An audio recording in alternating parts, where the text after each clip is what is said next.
Good morning everyone. Complementary function तो समाप्त हो गया बेटा, हम लोगों का लगा लिए हैं। लेकिन कंप्लीट सोल्यूशन में कंप्लीमेंट्री फंक्शन और पार्टिकुलर इंटीग्रल दो पार्ट हैं।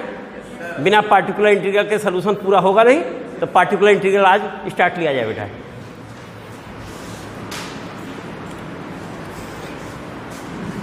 nth ऑर्डर डिफरेंशियल इक्वेशन, जो हमारा linear differential equation of nth order था, वो यही था बेटा ना। बस थोड़ा सा लिख करके, ये हमारा linear differential equation of nth order, ये भी हम लोग किए थे। ऑक्सिलरी इक्वेशन बनाने के बाद निकाल लिया गया था। उसी में फिर हम लोगों ने कहा था this differential equation equivalent to or identical to, बोले थे ना बेटा। तो हम इसे ये भी कह सकते थे d माइनस अल्फा वन, जो कल m1 m2 m3 था, हम अल्फा वन कुछ भी बोल सकते हैं, d माइनस अल्फा टू, और चूंकि nth ऑर्डर है तो जो इक्वेशन वो nth डिग्री का बन जाता है, तो कितना मिलेगा लास्ट में बेटा, d माइनस अल्फा n होगा, और y equal to x। Clear? यही हो रहा था बेटा ना। कंप्लीमेंट्री फंक्शन के लिए राइट हैंड साइड 0 ले रहे थे और एक एक के हिसाब से हो गया था। यहां हमें कंप्लीट इक्वेशन चाहिए। क्या हम इसे एफ डी नहीं कह सकते हैं? है तो डी में ही, तो इस पूरे हिस्से को क्या कह दिया, यहां से यहां तक को हमने F D Y equal to X, और x को हम चाहें x न कह करके दूसरा नाम भी बोल सकते हैं लोग। है तो फंक्शन ऑफ x ही ना, or constant, function of x or constant, तो हमने इसे कह दिया फाई x, है ना, थोड़ा सा नाम चेंज कर दिया फाई x। तो ये कौन है बेटा, फाई x। फाई x बोलना चाहिए, x बोलना चाहिए, पी क्यू आर कुछ भी बोले, फंक्शन ऑफ x यहां जरा लग रहा है फंक्शन ऑफ x जैसा। तो ये बेटा फाई x हो गया। यहां तक क्लियर है? तो सेम यही चीज थी कंप्लीमेंट्री फंक्शन के लिए, हम 0 बोल के आंसर दे दिए थे। इसकी जो वैल्यूज m1 m2 m3 आई थी, अल्फा 1 अल्फा 2 अल्फा 3। अब particular integral, particular integral y equal to, ये y केवल पार्टिकुलर वाला, कंप्लीट y नहीं है बेटा, ये y कौन सा है, पार्टिकुलर वाला, equal to phi x upon F D. तो पार्टिकुलर इंटीग्रल क्या होता मालूम हो गया बेटा ना, ये पार्टिकुलर इंटीग्रल है। अब प्रश्न उठता है इसे निकाला कैसे जाए। तो एक चीज और भी जानते रहो बेटा, कल ही अभी चर्चा हुई थी कि d means D D x, क्यों बेटा, d2 means d2 D x square बोल सकते हैं, और ऐसे आगे चले तो dn मीन्स dn ओवर, यानी n टाइम्स डेरिवेटिव, यही हुआ ना बेटा, ये डेरिवेटिव है, मालूम है। अब सेम इसी वे में ये भी जानते रहो, 1 upon d means integral dx, d means d dx, तो 1 upon d means inverse process of differentiation is known as, यही है ना बेटा। और 1 अपान d 2 अगर आ जाए तो एक मिनट बेटा, ये अगर आ जाए तो this is equal to integral, और ये इंटीग्रल dx, तो बेटा यानी जो भी था एक बार इंटीग्रेट किए थे, आंसर आने के बाद फिर इंटीग्रेट कर दिए, d3 या 3 टाइम्स। अब तो क्लियर हो गया। तो ऐसी स्थिति, लेकिन ये तो ऐसे भी नहीं है, ऐसे होता तो हम लोग काम कर लिए होते अब तक ना, अब तक तो इंटीग्रेट कर लिए होते, लेकिन ये तो कुछ प्रोडक्ट करेंगे तो इस टाइप का मामला आ जाएगा, तो डिफरेंशिएट या इंटीग्रेट कैसे करें, ठीक बेटा ना। तो अब इसके लिए हम अगला स्टेप ले रहे हैं, ये पढ़ा रह लेते हैं। इतना नोट हो गया बेटा सबका, नोट हो गया। अब इसके आगे तुमने देखा था कि इसमें फैक्टर ये भी तो आ रहे हैं सब, अभी कल ही हम लोगों ने एक हिस्सा लिया था कि नहीं लिया था? तो हम इसमें से अब ये हो गए, इतना नोट हो चुका है। उस हिस्से में से हमने एक हिस्सा ले लिया बेटा, डी माइनस अल्फा कहते हुए y इक्वल टू 5x। क्या ऐसा है कि नहीं एक टुकड़ा कोई? अरे अल्फा 1 अल्फा 2 अल्फा 3, हम अल्फा 1 अल्फा 2 अल्फा 3 हटा के अल्फा बोल दिए। क्या ऐसे उसके फैक्टर थे ना? फैक्टर तो ऐसे ही थे, सेम ही फैक्टर थे। एक फैक्टर ले लिया, इसे लेते ही हम लिख सकते थे y equal to 5x upon D minus alpha, और ये नंबर 1 बोल दिए बेटा। ठीक है, समझ आ रहा बेटा? अब ये भी है, ये भी है, 1 ये भी है, 1 ये भी है, दोनों 1 है। 1 ये भी हमारा है 1, तो फर्दर अब इस हिस्से को ले रहे हैं बेटा, या एक बार फिर से लिख देते हैं, D minus alpha y equal to 5x। Complementary function करते समय इस टाइप का हम लोग एक फैक्टर लेके यूज किए थे ना, d minus m1 equal to 0, बस फर्क है वहां 0 था, या यहाँ 5x है, इतना ही तो है। रिपीटेड रूट वाले में तो लिए ही थे 5x हम लोग। अब यहां से हम लोग आए तो ये बना बेटा dy dx minus alpha x equal to 5x। बेटा बोलो, अल्फा अल्फा वाई होगा। बिल्कुल बिल्कुल सही बोल रहे बेटा, अल्फा वाई होगा। ठीक है ना बेटा? ये पहचानो, हाँ बोलो क्या है? This is linear differential equation of first order and first degree. तो यहां लिख दे, ठीक है ना बेटा? विच इज लिख दिया जाए, which is linear differential equation of, बस केवल लीनियर डिफरेंशियल इक्वेशन बोल देते हैं, और फर्स्ट ऑर्डर बोल लेंगे linear differential equation. Linear differential equation कहते ही हुज इंटीग्रेटिंग फैक्टर शब्द आता है ना, तो यहां कर देते हैं हुज इंटीग्रेटिंग फैक्टर। हाँ बेटा, इंटीग्रेटिंग फैक्टर जल्दी से देख के बोलो कितना आ रहा है? E power minus alpha dx integration में, तो अल्फा x हो जाएगा, तो e power minus alpha x। बिल्कुल यहां तक सब लोग सहमत हो बेटा ना? Then solution y into integrating factor alpha x equal to integral q, जिसे q कर रहे हैं वो कितना, पहले इंटीग्रेटिंग फैक्टर बोल दे, equal to integrating factor into Q भी बोल सकते हैं और क्यू इंटू भी बोल सकते हैं। तो पहले इंटीग्रेटिंग फैक्टर कितना बेटा? E power minus into Q, जिसे क्यू कर रहे हो कितना है? 5x dx। इसके बाद क्या लिखता था किताब वाला? हम नहीं लिखेंगे हम लोग, बताओ क्यों नहीं लिखेंगे? क्योंकि हम लोग सर्टिफाई किए थे कि पार्टिकुलर इंटीग्रल में कांस्टेंट नहीं होता है। Particular integral, part of particular integral is independent of constant, or free from constant. Constant तो केवल कंप्लीमेंट्री फंक्शन में आया था बेटा, और वो हमारा तुम्हारा कांस्टेंट ऑफ इंटीग्रेशन जो होता है वो 0 भी तो हो सकता है। इसका मतलब ये भी तो कह सकते हैं कि पार्टिकुलर इंटीग्रल के केस में वो नहीं है, यानी 0 हो गया था C। तो अब C यहां नहीं लेंगे, रीजन जान गए ना? 2 हिस्सों में हमने कहा था, एक में इक्वल टू 0 लेके सॉल्व करता है, एक सीधे V आ गया था, तो V वाला है तो C नहीं लिखा। अब तुम देखो बेटा, ये जब बना तो फर्दर हम इस y को उधर ट्रांसफर कर रहे हैं, तो यहां मिटा लेते हैं बेटा। यहां तक क्लियर है बेटा? अब इसके बाद का स्टेप, यहां के बाद आए तो y इक्वल टू बोलना बेटा कितना आ रहा है? तुम ही लोग बोल रहे हो, देखते जाना। हाँ, अल्फा x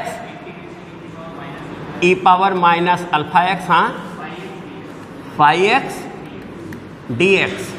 नंबर कितना हो गया?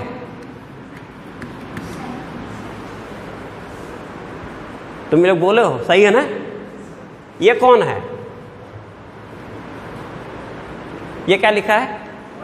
और ये है, और ये क्या लिखा है? तो दोनों वही y तो हैं, दोनों एक ही y है ना। फ्रॉम 1 and 2, फ्रॉम 1 and 2, ठीक बेटा। फ्रॉम 1 and 2 हमने लिखा 5x d minus alpha equal to e power alpha x integral e power minus alpha x 5x dx बेटा, ठीक सही है। ये मेन फार्मूला है पार्टिकुलर इंटीग्रल फाइंड करने का, क्योंकि पार्टिकुलर इंटीग्रल में ये हमारा कोई पॉलिनोमियल है डी में, कोई पॉलिनोमियल है वो डी में, पॉलिनोमियल ही तो है अपॉन एफडी, एफडी केवल एफडी मीन्स पॉलिनोमियल, तो उसका फैक्टर भी तो हो रहा है, उसमें एक एक फैक्टर ऐसे आ रहे हैं। तो ये हुआ कि आपने केवल एक ही क्यों लिखा? हमने कहा हम एक से काम चला लेंगे, क्योंकि हमें पार्शियल फ्रैक्शन भी पढ़ाया गया है, हम उठा के उसका पार्शियल फ्रैक्शन करके अलग अलग टुकड़े में ऐसे सॉल्व नहीं कर लेंगे, है क्लियर बेटा ना? क्योंकि वो कहेगा प्रोडक्ट है, प्रोडक्ट में अलग अलग पार्ट में तोड़ते ही हर हिस्सा ऐसे सॉल्व हो जाएगा। तो अब तुम देखो ये मूल फार्मूला यही है, और किताब में इसे सबसे, अभी तुम सर्टिफिकेशन पूछते तो सर्टिफिकेशन यही देगा सबका, सभी फार्मूलों को सर्टिफाई करने का काम यही करता है, सारे फार्मूले इसी से निकले हैं जितने बने हैं इसके बाद। तो हम लोग इतना समय बर्बाद नहीं किया जाएगा, जरूरत पड़ेगी तो दिखा देंगे। बाकी फार्मूले क्या हैं? मूल फार्मूला ये है। अब यहां ये भी डिपेंड किस पे कर रहा है, यानी इस प्लेस पर फाई आएगा। फाई क्या है? हमारा क्या फंक्शन, उस पर डिपेंड करेगा। तो ये फार्मूला तो मेन हमारा हो गया, ठीक है ना। अब इसके बाद इस फाई के ऊपर चर्चा करते हुए अभी एफडी लिखे ही थे, हम लोग लेने जा रहे हैं। तो लिख लिया बेटा मूल, ये मेन जनरल फार्मूला फॉर, लिखो general formula for particular integral. ये नंबर 1 करते हुए विच इज, लिख दो यहां नीचे, which is general formula. General means सामान्य रूप से जहां चाहिए वहां लगा लेंगे, है ना। Which is general formula for finding particular integral. अब अगले अनदर फार्मूले लिए जाए बेटा ना, अब लिखा जाए फिर। चलो ये हो गया।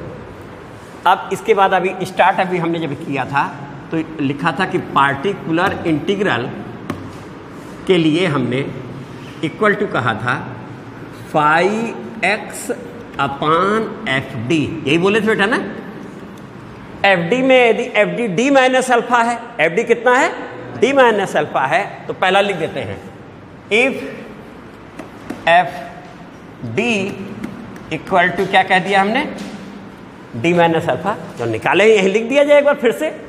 तो ऐसी स्थिति में नंबर 1 हमने क्या कह दिया कि 5x upon D minus alpha equal to, निकाला ही गया है, e power alpha x integral e power minus alpha x 5x dx, जबकि ये लीनियर का सलूशन है। फार्मूला बन गया। सेकंड आए बेटा, तो फर्स्ट फार्मूला तो हमारा ये हो गया। सेकंड हम यहां तो एफ डी को ये कहा था, अब की बार हम 5x को ई पावर एक्स बोल देते हैं। 5x को क्या बोल देते हैं? ई पावर ए एक्स। तो for 5x equal to E power A X. अब इस पर बात हो रही बेटा पार्टिकुलर इंटीग्रल की, that is E power A x upon F D बेटा। ये तो हुआ 5x upon F D. F D क्या है तुम उसके जान रहे हो क्या बनेगा। अगर ऐसी स्थिति है और इस फार्मूले द्वारा हम सर्टिफाई करके फाइनली लाते तो हमें वो आंसर दे देगा e power A x upon f a, यानी जहां जहां डी है उसकी जगह अगर हम ए रख दें, जो आंसर आएगा वो आंसर ये फार्मूला देगा। ये तो कहने का मतलब हुआ। तो एग्जाम में तो हमसे इससे मतलब है, अभी ये काम कर रहे हैं, खाली जब मौका मिलेगा तो उसमें अलग से हम लोग जो ट्यूटोरियल क्लास होते हैं उसमें इसको भी कर लिया जाएगा, सर्टिफिकेशन भी देख लिया, या बैठ के तुम लोग ट्राई करके देखना होगा बेटा। लेकिन यहाँ भी एक कंडीशन है, F A not equal to 0। ये फार्मूला तभी लगेगा अगर ये हमने रखा और ये 0 आ गया। डी के प्लेस पे ए रखा और हमारा आंसर क्या आ गया बेटा? That means D minus alpha में डी अगर अल्फा हो जाए, डी क्या हो जाए तो जीरो हो रखना। देखो अगर डी के प्लेस पे अल्फा रखें जीरो, उस समय यानी यहां भी देख लो d is not equal to alpha, ये तो हो रहा है। तो एफ ए जीरो नहीं होना चाहिए, that means D is not equal to alpha, ये तो हुआ। तो ये हुआ। फिर अगली स्थिति क्या होगी? तो अगले में बेटा हम चलो इधर लिख देते हैं, इनको हटा देते हैं, ये तो नोट ही हो गया ना। अब अगले पे आ गए। पहली स्थिति यहां से लिखते हैं बेटा, e power A x upon F D equal to E power A x upon f a, condition f A not equal to zero. ठीक बेटा। अब अगला केस है, if f a equal to zero, then ऐसी स्थिति में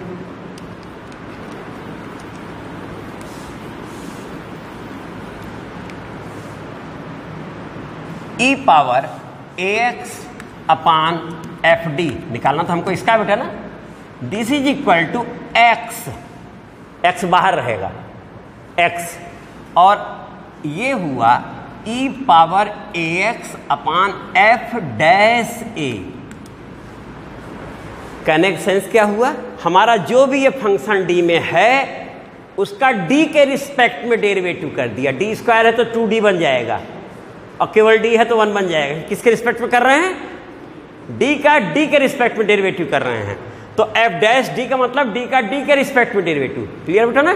तो अब यहां किया और करने के बाद तब हमने ए रखा, तो यहां भी उसने कह दिया साथ में कि एफ डैश ए अब जीरो, अब कि इसको जीरो नहीं होना चाहिए। ठीक है, हो गया, चल गया, इजी है बेटा, समझ में आ गया। अब सपोज करो ये भी जीरो कर गया। If F dash A zero हो गया, ये भी जीरो हुआ था, उसके बाद फिर ये भी जीरो हो गया, तब ऐसी स्थिति में देन ई पावर ए x upon F D, x square बेटा बाहर का लिखा एक्स स्क्वायर, ई पावर ए x upon F double dash ए, लेकिन कंडीशन एफ डबल डैश ए जीरो नहीं होना चाहिए। आवश्यकता ही नहीं पड़ती है इतनी, लेकिन जानकारी रहनी चाहिए कि फिर तुम जीरो हो गए अगर, तो ट्रिपल डैश जीरो नहीं होना चाहिए। वो हो सकता है उतने सवालें खत्म हो जाए, वहां नीचे कांस्टेंट बचा रह जाए केवल बेटा, है ना। लेकिन जानकारी तो हमें रहनी ही होगी। तो तुमने देखा कि ये कितना इजी फार्मूला है। अगर ई पावर ए एक्स अपान एफ डी है तो e power A x upon f a बन गया, अगर एफ ए जीरो है तो एक्स इंटू बन गया। इसके आगे फार्मूला याद भी हो गया, इसके हिस्से बन गए। ई पावर ए एक्स का हो गया बेटा। अब अगला लेते हैं, तो एक फार्मूला हमारा हो गया था फर्स्ट, सेकंड, दो हो चुके, अब थर्ड पे नंबर लगा रहे हैं बेटा। ऐसा करते हैं, यहीं से हटाने टाइम बचेगा ना बेटा। थर्ड पे आ जाते हैं।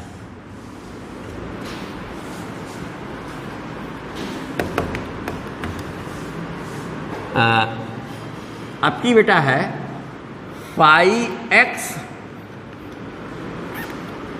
अपान एफ डी, ठीक है। और हो सकता है वो कास्ट में आ जाए, तो इसे हमने फाइव एक्स को क्या कह दिया आपकी बेटा? कॉस ए एक्स। कितना कह दिया बेटा? Cos A x are sine a x, cos A x are. तो this is equal to cos, लेकिन एफ डी नहीं, एफ डी, यानी हम अब डी स्क्वायर मीन्स कनेक्शंस क्या है कि जहां जहां डी स्क्वायर है वही चेंज होगा, बाकी फंक्शन तो और होगा ही। कोई कहते डी स्क्वायर, तो डी स्क्वायर लिख के पावर हाफ नहीं लिख सकते हैं क्या? तो पूरा डी स्क्वायर में हो गया। तो एफ डी स्क्वायर यानी जो भी काम होगा डी स्क्वायर में होगा, equal to cos A x upon F minus A square, यानी जिस जिस प्लेस पे डी स्क्वायर है, जिस जिस प्लेस पर डी स्क्वायर है उसके प्लेस पे क्या हो जाएगा? सेंस क्लियर बेटा ना? डी स्क्वायर, अब जैसे कोई कहे ये माइनस डी स्क्वायर है, तो इस माइनस से हमारा मतलब ही नहीं है। अभी वो माइनस ए स्क्वायर पहले लिख लो, उसके बाद क्या होगा तब बोलो। क्लियर? सेंस क्लियर होगा बेटा? ये है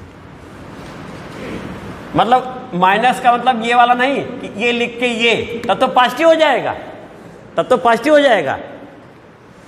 तो तुमने देख लिया, इसका सेंस समझ आ गया। और ठीक यही अगर साइन ए एक्स होता तो भी यही, लेकिन एक शर्त क्या है? F minus A square not equal to 0। Same वही प्रोसीजर जो वहां था। और अगर 0 हो गया, if F minus A square equal to 0, then cos A x upon F D square ना बेटा equal to X cos A x upon F dash minus A square. अब एक बार डेरिवेटिव करने के बाद तब इसका मतलब वो हाई पावर ज़्यादा रही होगी तब तो ये स्थिति आएगी, अदरवाइज ये स्थिति आएगी भी नहीं, है ना? होगा बेटा क्लियर? इतना हो गया। अब यहाँ पर कंडीशन क्या होगी? यहाँ पर f dash a f dash a नहीं माइनस ए ना, f dash minus A square not equal to 0। और अगला वाला क्लियर है कि अभी एक्स स्क्वायर को डबल डैश हो जाएगा, लिखने की जरूरत नहीं है। इसी में हल्की चेंजिंग करके उसको बना देते हैं साइन, है ना? यही बना देते हैं, समय की बचत हो जाएगी। साइन बन गया। और अगर ये 0 है,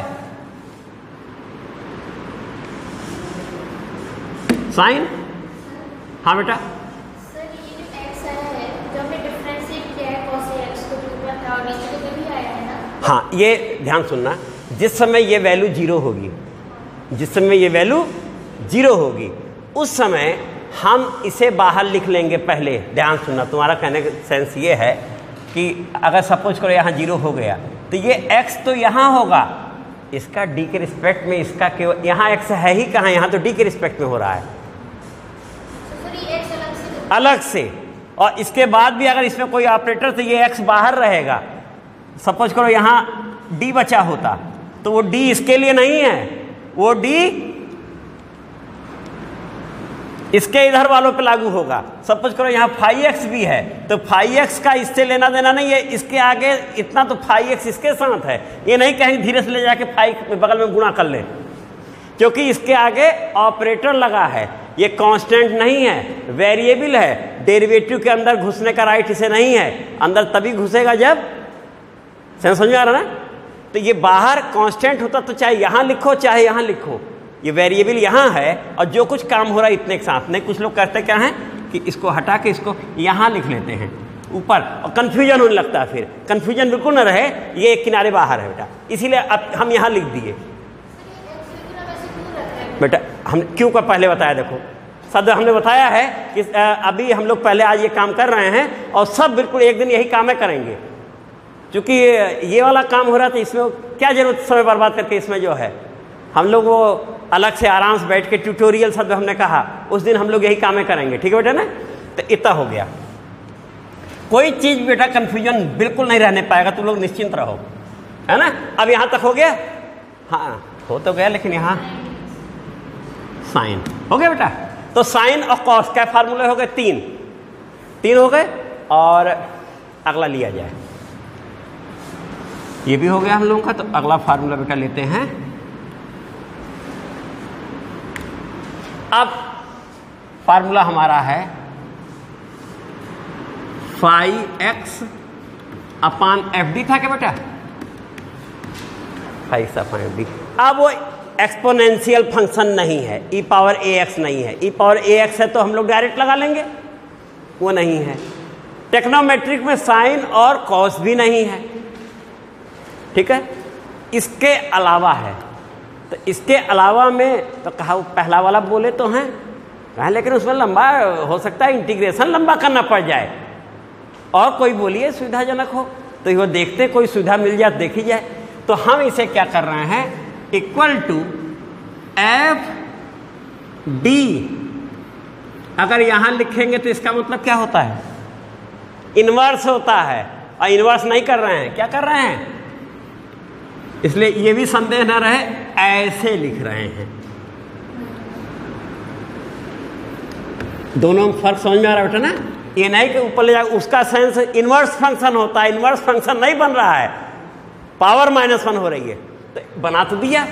तो ये आप क्या कहना चाह रहे हैं। तो तुम देख रहे हो प्रोडक्ट जब होता है तो होते होते होते होते अंत में अल्फा भी तो था।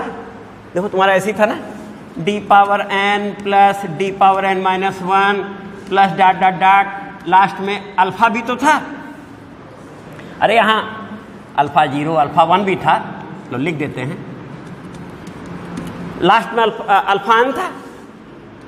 और ऐसे करते हुए ये y था और यही तो फाई x है बेटा, क्या कोई और नई चीज थोड़ी ये है। इसी को तो हम लोग एफ डी बोल करके यही तो लिखे बैठे हुए बेटा, यही लिखे हैं ना, था तो वास्तव में रियलिटी में ऐसे। तो अब तुम इसको इस दृष्टि से देखो, और ऐसा होने का मतलब हुआ कि ये जब ऊपर गया तो इसकी पावर, अब तो y नहीं है ना इसमें बेटा, अब तो ये है नहीं, अब तो ये इस पोर्शन में रहा होगा, तब तो एफ डी रहा होगा। एफ डी यही है ना, एफ डी इसी को कहा, एफ डी और वाई, एफ डी वाई शब्द था ना, तो ये तो केवल एफ डी है, तो एफ डी मीन्स इतने हुआ। इसकी पावर कितनी हो गई बेटा,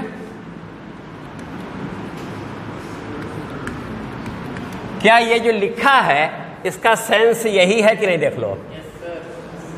अब तुम लोग समझ गए होगे। और इसे हम अगले स्टेप में करेंगे क्या, ये अल्फा एन कॉमन ले लेंगे। किसे कॉमन लेंगे, कांस्टेंट, बाकी नहीं, ये जो भी कांस्टेंट है उसे कॉमन ले लेंगे। जैसे ही कॉमन लेंगे बेटा, अल्फा एन कॉमन जैसे ही लेंगे तो कॉमन लेने में बाहर जो भी पावर बन के आएगा, जैसे ये पावर -1 है तो उसी हिसाब से वो रियलिटी ये है कि वो कहाँ जाएगा, 1/अल्फा बन जाएगा। नीचे कॉमन हो रहा है ना, डिनोमिनेटर में कॉमन हो रहा है तो 1/अल्फा होगा ना।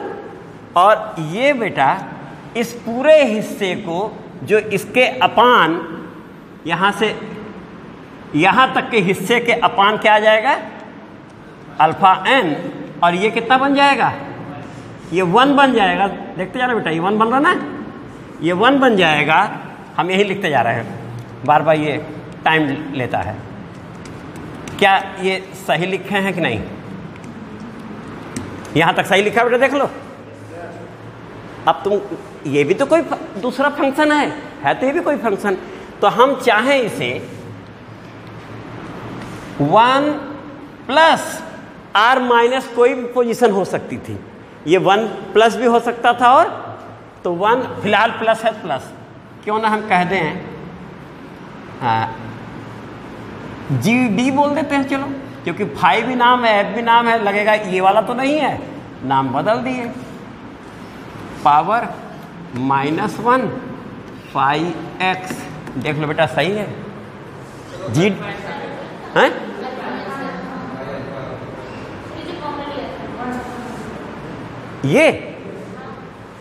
ये हिस्सा अपान में था, पावर कहाँ हो रही है, अल्फा एन लास्ट वाला कॉमन लिया, कहाँ पावर थी, नीचे तो डायरेक्ट ऐसे लिखा हुआ था एफ डी, तुम्हारा एफ डी नीचे था, नीचे कॉमन लिए, वो नीचे का नीचे रह गया, बाकी को ऊपर उठा के लेके चले गए तो पावर -1 हो गई। नहीं समझे तुम लोग अभी,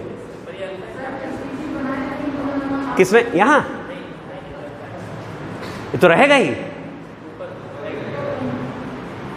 अच्छा, ये वो तो कांस्टेंट है, ये तुम्हारा ये कहना था ना, वो तुम सही बोल रहे हो। अब हमारा कहने का उद्देश्य ये था कि तुमने देखा यहाँ तक हो गया है। अब इस क्वेश्चन में हम करेंगे क्या, अभी आज शुरुआत होते ही हम लोगों ने, हमने डी भी लिखा था, 1/d भी लिखा था, और d2 भी लिखा था। क्या मतलब, शुरू में पहले यही लिखे ही थे, आते ही लिखे थे ना। अब तुम लोगों ने पढ़ा है binomial expansion, 1 + x⁻⁻1 = 1 minus x plus x square minus x cube, है ना, और प्लस, अरे देखना हो तो जीपी है जोड़ लो तो भी यही उत्तर आएगा, चाहे जीपी से बोलो चाहे एक्सपेंशन, इससे याद है NC0 NC1 करते हुए। और अगला क्या होगा, एक और इसमें है 1 माइनस एक्स पावर -1 अगर है तो सभी क्या होंगे, ये एक्सपेंशन इसमें यूज होगा। यूज होने में अगर डी आ रहा है तो एक बार डिफरेंशिएशन होगा, डी स्क्वायर यानी D2 आ रहा है 2 बार होगा, और D3 हो रहा है, जैसा होगा उतनी बार डेरिवेटिव होगा। और सपोज करो कभी कभी 1 अपान में डी भी यहाँ आ जाता है कॉमन में, कभी कभी ये नहीं रहता है। अब तुम कहोगे सर ये ना होता तो पूछ सकते थे, तब क्या कॉमन लेते 1 बनाने के लिए, डी कॉमन लेते, और डी कॉमन लेते तो वो तो यहाँ इतना काम तो ये कर देता, और आने के बाद बाकी का क्या कर देते, इंटीग्रेशन कर देते। ऐसी भी स्थिति कभी कभी आएगी हम लोग बेटा, है ना। तो ये हो गया, इस पर भी क्वेश्चन लेंगे तब तुम्हारे समझ में आएगा। हो गया, अलग भी हो गया, क्या फार्मूले हो गए, 4 हो गए। अब 4 हो गए तो 5वां लिख के सवाल लगाना शुरू कर देते हैं, समझ में तभी आएगा। 5वां बेटा ये है कि फाई एक्स के प्लेस पे क्या है, e पावर ax और phi x upon F D, ये है बेटा। यानी फंक्शन में एक्सपोनेंशियल फंक्शन का प्रोडक्ट है, e पावर ax है और फाई एक्स एफ डी है, दो फंक्शन का प्रोडक्ट है। लेकिन दो में से एक क्या है, एक एक्सपोनेंशियल है, दूसरा टेक्नोमेट्रिक भी हो सकता है, साइन कॉस वाला भी हो सकता है, या हमारा एक्स वाला भी हो सकता है। हाँ एक चीज़ जानते रहो, अभी जो फार्मूला लिखे थे ये यूज़ होगा एल्जेब्रिक फंक्शन में। अभी जो अपान एफ डी करके -1 लिखे थे, क्यों एल्जेब्रिक में यूज होगा, क्योंकि एल्जेब्रिक ही डिफ्रेंशिएट होते होते लास्ट में 0 भी बन जाता है, बाकी रिपीट होकर इधर उधर आने लगेंगे, बाकी वो मेथड फेल हो जाएगा। तो वो मेथड अप्लाई किस में होगा, जिससे पहले अभी लिखे थे पॉलिनोमियल या एल्जेब्रिक फंक्शन के लिए वो मेथड है, अगर दूसरे वे में कहा जाए। यानी उस समय हमारा फाई एक्स क्या था, x पावर n था, हम लिख तो गए थे फाई एक्स, लेकिन x पावर n का n टाइम्स डेरिवेटिव करेंगे तो फैक्टोरियल n बन जाएगा, उसके एक बार ज़्यादा करते ही 0 बन जाएगा। तो वो जो फार्मूला अभी हम लिखे थे, जो पावर ले जाके किए थे, वो है, लेकिन स्पेशली किसके लिए है, वो पॉलिनोमियल फंक्शन पे, क्योंकि हम अभी बोल रहे थे डेरिवेटिव होता जाएगा। तो ये भी हो गया बेटा। अब ये जब स्थिति आई तो हम डायरेक्ट लिख दे रहे हैं e पावर ax, तो धीरे से निकल के इधर आ गया, और ये फाई एक्स अपान एफ, ये कितना लिखे थे, a है, तो अगर a है तो d प्लस a बन जाएगा। e पावर ax धीरे से बाहर निकल आया, लेकिन उसका a काम किया है, उसी का a वहां ऐड हुआ है।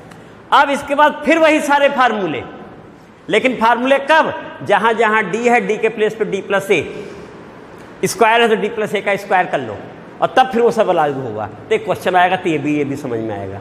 तो लेते हैं बेटा, क्वेश्चन लिया जाए एक तरफ से बेटा। तुम लोग गायब नहीं हो रहा बेटा, लो क्वेश्चन तुम लोग बोलना बेटा।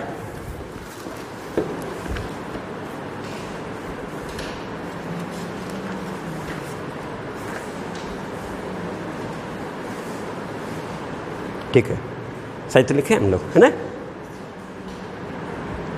क्वेश्चन यहाँ से लो बेटा, अनसॉल्व से लेना। पहला क्वेश्चन, हाँ बोलना बेटा, हाँ डी स्क्वायर, हाँ -3d प्लस 2y,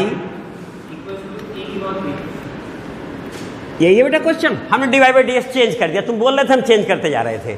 वो जैसे होता नहीं, मोबाइल में तुम लिखते हो तो अगर कैपिटल डाल दियो तो स्मॉल कैपिटल सब कैपिटल होता जाता है, लिख रहे हो हिंदी में आ रहा अंग्रेजी में, है ना। वही काम तुम वहाँ कर रहे थे, लेकिन यहाँ से हमारा कंप्यूटर यही काम कर रहा था। चलो ये हो गया बेटा। अब इसके बाद इसमें हम लोग सबसे पहले ये नंबर 1 हो गया बेटा, नंबर 1 हो गया। कंप्लीमेंट्री नहीं बेटा, auxiliary equation, auxiliary equation for, इसे 1 बोल दे, फॉर 1। जब ऑक्सिलरी बोल रहे हैं, कल हम बोले थे 1 या 2 कोई भी बोल रहे हैं, तब तो राइट हैंड साइड 0 लेके ही चलेंगे। तो कितना बन गया बेटा, m² - 3m + 2 = इसका फैक्टर हो गया m - 1 m - 2 = imply that m = 1, 2, m की वैल्यू यही आ गई। तो कंप्लीमेंट्री फंक्शन बेटा हमारा हो गया इक्वल टू C1, हाँ हो गया, ये हो गया बेटा नंबर 2 हो गया। अब कंप्लीट सोल्यूशन है पार्टिकुलर इंटीग्रल। पार्टिकुलर इंटीग्रल में यही हिस्सा तो इसके नीचे लिखा जाता है। पार्टिकुलर इंटीग्रल का y शब्द क्या है, पार्टिकुलर इंटीग्रल का y अगर बोलें तो दिस अपॉन दिस होता है। तो हमने लिखा particular integral equal to e⁻3x upon, हम बोला बेटा d² - 3d + 2।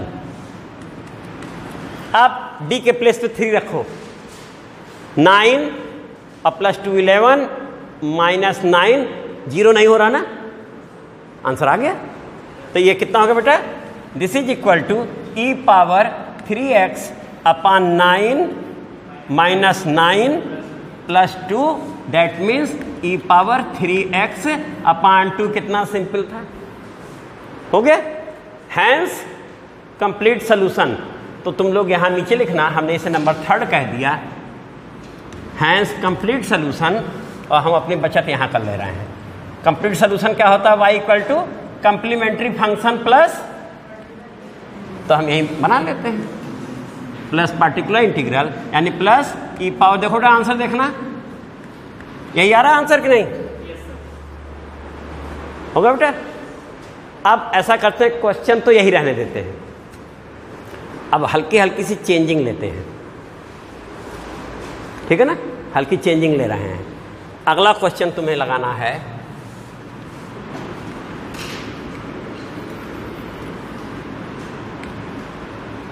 इक्वल टू, चलो हमने कर दिया 5, लगाओ सेम क्वेश्चन।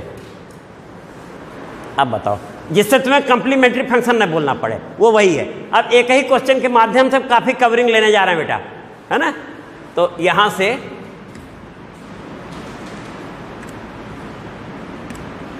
अगर 5 है, अब बोलो क्या करना है, ये तो तुम्हारा हो गया है ना, इसकी तो समस्या नहीं रही, है ना। कंप्लीमेंट्री फंक्शन तो ऐसा अभी भी वही है, फिर हमने वहां लिख दिया वहीं हटा करके, ये तो तुम्हें नहीं करना है। अब तुम पार्टिकुलर इंटीग्रल की बात करो, तो पार्टिकुलर इंटीग्रल में यहां क्या है बेटा आपकी, क्या किया जाए, फार्मूला किसके लिए बताएं, एक्सपोनेंशियल के लिए। साइन कास कांस्टेंट का तो बोले ही नहीं थे हम, नहीं बोले थे ना। तो real, any real number power 0 कितना होता है, और ई भी तो रियल नंबर है, ई रियल नंबर ही है ना, उसकी वैल्यू क्या होती है, 2 और 3 के बीच में होती है। क्यों, वो ई वो वही वाला ई होता है, e⁻x वाला, जो 2 और 3 के बीच में जिसकी वैल्यू होती है। एक क्वेश्चन पहले हुआ करता था कि प्रूव दैट कि value of E lies between 2 and 3, तो अब हट गया, कोर्स चेंज होता गया। तो बेटा यहां से अगर आए तो तुमने देखा कि ये हटाया हमने, और हमारा क्वेश्चन ये था ना, और इसे हमने क्या लिख दिया, equal to 5e⁻0x upon d² - 3d। आपकी भी तो वही आंसर आ रहा है, बस 5/2 हो रहा है। देखो ये यहां 0 रखो, FA कितना है 0 0 2 आया कि नहीं, देखो तो आपकी आंसर क्या आया। तो तुमने देखा कि हम पहले ही बोले थे कि उसी के माध्यम से लेते चलेंगे। This is equal to 5/0 - 0 + 2 5/2। 5/2 आ गया बेटा ना, लिख जाओ आंसर 5/2 हो गया सही। तो ये भी हो गया, अगर होता तो, है नहीं ये है नहीं, आर्बिट्रेरी कांस्टेंट नहीं आया है, सीधे कांस्टेंट फंक्शन आया है। अगर कह दे कि वहाँ तो कह रहा था नहीं आता है, तो उसने कहा था हमने आर्बिट्रेरी कांस्टेंट के बारे में कहा था, एनी कांस्टेंट आर्बिट्रेरी कांस्टेंट नहीं होता है, फिक्स वैल्यू लिए हुए कोई बैठा तो रहेगा ही। क्योंकि डिफरेंशियल इक्वेशन में आर्बिट्रेरी कांस्टेंट नहीं होना चाहिए, यही तो कहा गया। तो अब यहाँ से आगे बेटा, ये हो गया क्लियर। तो एक ये भी तुम्हारा हो गया। अब इसी में एक चेंजिंग और ले रहा है बेटा, लो पहले इसको भी हटा दें। अब की बेटा तुम लोग लगाना कॉस हाइपरबोलिक 3x। लो तो हाइपरबोलिक उतना ही लगवाए हैं, अब क्या किया जाए, हाइपरबोलिक भी नहीं लगवाया गया बेटा। तो अब बहुत बढ़िया बेटा, यही करते हैं। This is equal to e power 3x और प्लस e पावर -3x अपान 2। और अब तो कोई बात ही नहीं, अब तो तुम इससे पहले लगाए थे, लग जाएगा, हो गया। तो हाइपरबोलिक का भी अब उठा के देखो, चैप्टर खत्म। ये 2 पॉइंट ये वाला था ना, तो कोई यहाँ से हटाओ, ये हाँ यही वाला। तो ई पावर वाला फार्मूला है, कौन हो बच्चा, एक को बच रहा है, देख लो। अब तुम खुद करो आ रहा है, तो इसको लगाओगे हॉस्टल में, ठीक। अब ये वाला देखो, ले लेते हैं, ये वाला है ना, एग्जाम में आया है, पढ़ना इसको, एग्जाम में आया भी है, देखो 2012 में बेटा एग्जाम का आया हुआ क्वेश्चन लेने जा रहे हैं। जो हमारा फार्मूला नंबर 1 2 4 और पे था या 5 पे था शायद, लास्ट वाला जो लिखे थे या कोई, उसके ऊपर बेस्ड क्वेश्चन लेने जा रहे हैं। हाँ बेटा बोलना बेटा, पूरा बोल दो, पूरा लिखते हैं।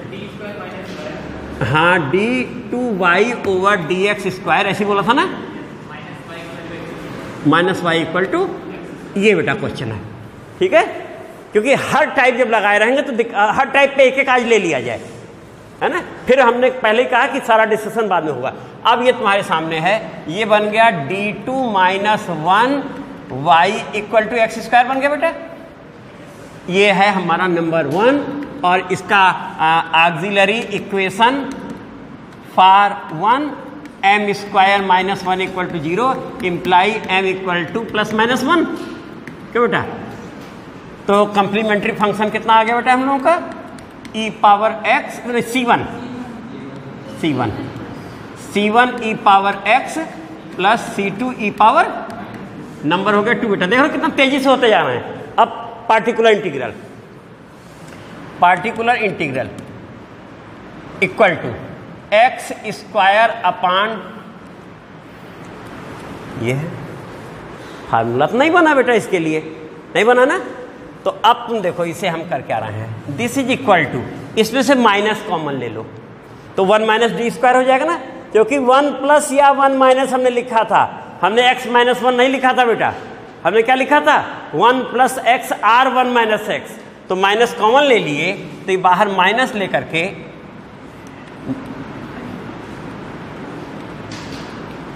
1 माइनस, देख लो बेटा बन गया कि नहीं, देख लो, समझ आ रहा है। 1 माइनस r1 प्लस, और इसके बाद अगले स्टेप में आए तो this is equal to minus, और इसका एक्सपेंशन करो 1, ये भी माइनस है, तो प्लस x मीन्स +x², जरूरत ही नहीं पड़ेगी, देख लिए। ये एक नमूना है हल्का, लेकिन एग्जाम का आया हुआ क्वेश्चन है, ये और ज़्यादा भी हो सकता था, तो भी यही बनाते बेटा।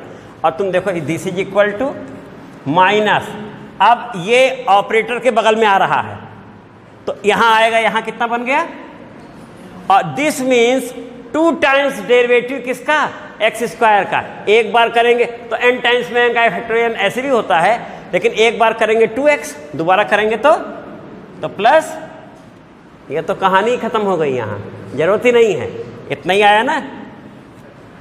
कितना आया आंसर, समझा गया बेटा ना।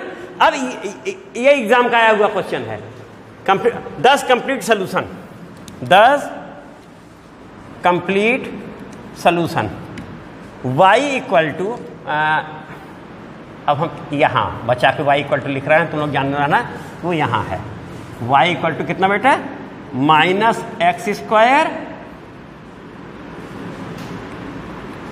अलग अलग कर देते हैं, चलो हो गया ना, हो गया आंसर बेटा।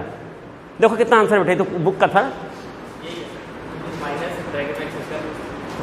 तो हम लोग लिखे ही थे, बाद में हम लोगों का चलो फ्री कर दिया जाए, है ना, जेल में ना रखा जाए उन्हें, फ्री कर। हाँ होगा बेटा, समझ में आ गया। तो एक हमारा वाला हो गया। अब साइन और कॉस का एक बच रहा है केवल बस ना, एक्सपोनेंशियल पे हो गया, उस पे हो गया, साइन कॉस पे लिया जाए बेटा। देखो साइन कॉस पे एक कोई छांट लो, यहाँ से ये हो गया, एक साइन कॉस पे कोई भी एक हल्का से ले लिया जाएगा। फिर ये जान लो पूरा टेक्नोमेट्री के लिए बैठा रहेगा साइन कॉस, और उसके अलावा अगर है तो पहला वाला इंटीग्रेशन वाला फार्मूला, वो हम लोग उसका एक और आएगा, उसको भी लेंगे। तो बेटा साइन कॉस पे एक कोई ये देखो, यही ज़रा एग्जाम में आ रहे हैं, देख रहे हो ये वाले, ये जो अभी लगाए उसी पे देखो एग्जाम का ये भी है, साइन कॉस। जो चीज़ ढूंढो ना तब वो मिलती नहीं है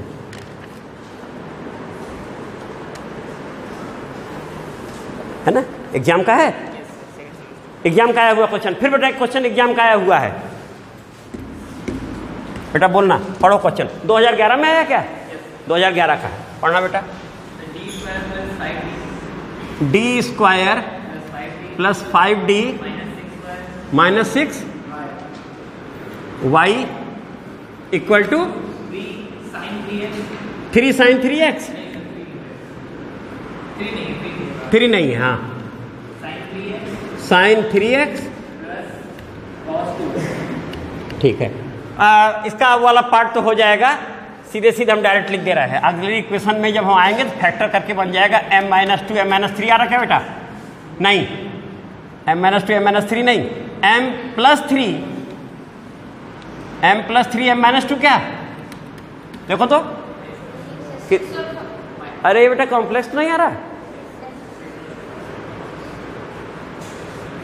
दोनों, हाँ दोनों निगेटिव होंगे तब तो कितना आ रहा है बेटा, m प्लस, हाँ m+6, हाँ 6 - 1 5 होता है, और बिल्कुल सही, इक्वल टू 0 यही होगा। यानी हमारा m कितना आ रहा है, 1, -6 ये आ रहा है, वो लिख लोगे तुम लोग। तो ये हो गया c1e⁻x प्लस c2e⁻−6x हो गया। और अगला बेटा जैसी पार्टी, ये कॉम्प्लीमेंट्री फंक्शन था, और अगला पार्टिकुलर इंटीग्रल की बारी आई बेटा हम लोगों की।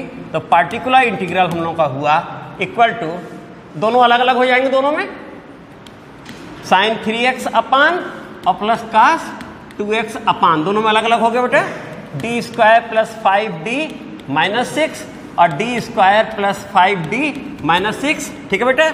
और ये जहां डी स्क्वायर है वहां केवल रखा जाएगा, तो ये हो गया साइन 3x अपान, देखते जाना, ये हो गया माइनस,